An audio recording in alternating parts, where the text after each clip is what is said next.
ፖፖ ላይቭ ምንድነው? አሰራሩ ምን ይመስላል? እንዴት ገንዘብ ይገኛል? በምን አይነት መልኩ እንስራ የሚለውን ተከታታይ ቪዲዮዎችን የምሰራላችሁ ይሆናል ማለት ነው። ይሄ የመጀመሪያ ቪዲዮ ነው። እስከ መጨረሻው ድረስ ተከታተሉኝ።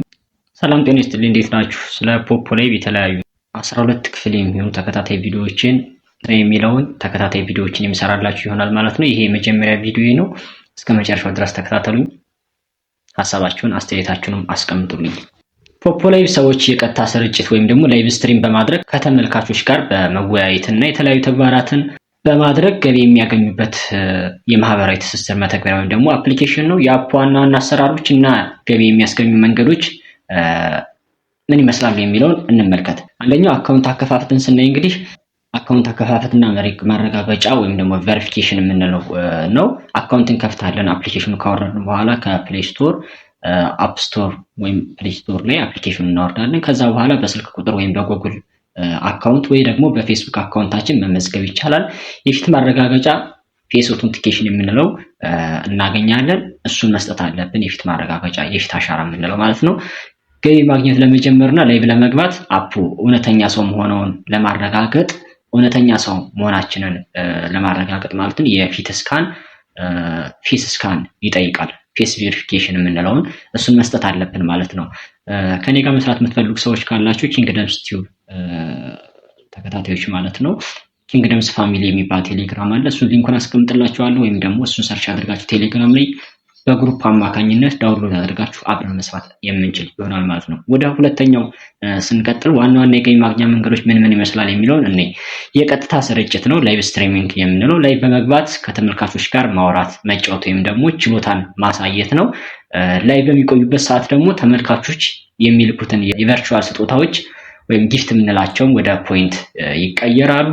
ከዚህ በተጨማሪ የዕለታዊ ተግባራት አሉ። ዴይሊ ታስክ የምንላቸው አዳዲስ ተጠቃሚዎች በየቀኑ ለተወሰነ ደቂቃ ለምሳሌ ከ1 እስከ 2 ሰዓት ላይቭ በመቆየት የታሰበውን ዕለታዊ ኮይን ወይም ደግሞ ፖይንት ይሰበስባሉ ማለት ነው። ዴይሊ ታስክ ይባላል እሱ።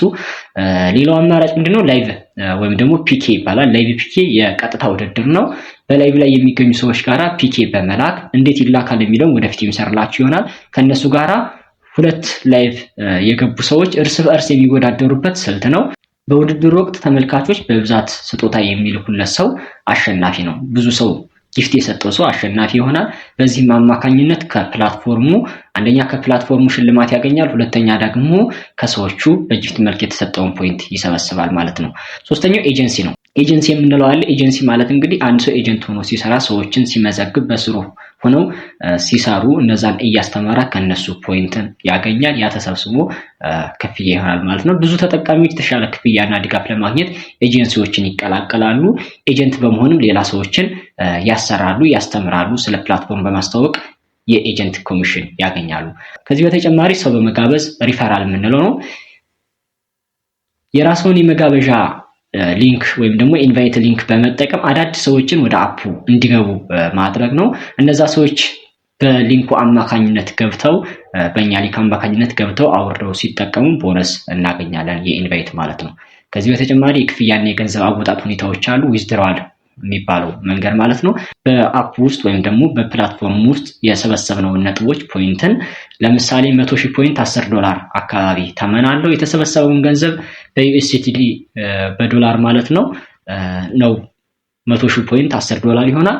ከዛ በኋላ ወደ ባንክ ወደ ንግድ ባንክ ወደ ቴሌብር በባንክ አካውንታችን ወይም ደግሞ በተለያዩ የዲጂታል የክፍያ አማራጮች መውጣት ይቻላል። ለምሳሌ ባይናንስ እንደዚሁም ደግሞ ቢትጌት እና የተለያዩ የክሪፕቶ ከረንሲ ኤክስቼንጆችን በእነዛ አማካኝነት ማለት ነው ገንዘብ ማውጣት እንችላለን። ነገር ግን ለኛ ሀገር አመቺ ሁኔታ ወደ ባንክ ማውጣት ስለሆነ ወደ ባንክ ማውጣት እንችላለን።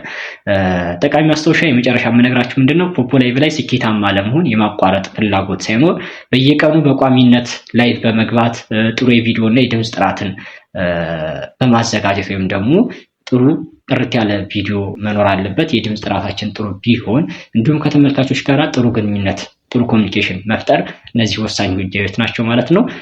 ለዛሬ የመጀመሪያው ክፍል ይህንን ይመስላል። በዚህ ዙሪያ ላይ አስተያየት፣ ሐሳብ ካለ ጥያቄ ካላችሁ አስቀምጡልኝ። ቤቱን ላይክ፣ ሰብስክራይብ፣ ፎሎ በማድረግ ተከተሉኝ ማለት ነው። እንደዚሁም ደግሞ ለሌሎች ሰዎች በማድረግ አጋሩ። ከዚህ በተጨማሪ ደግሞ ከኔ ጋር መስራት የምትፈልጉ ካላችሁ ቴሌግራም ሊንክ አስቀምጥላችኋለሁ። በእርሱ ተገናኝተን ቴሌግራም ላይ መነጋገር እና ማውራት እንችላለን። እንደዚሁም ደግሞ አብረን መስራት እንችላለን። ስላዳመጣችሁኝ አመሰግናለሁ። መልካም ጊዜ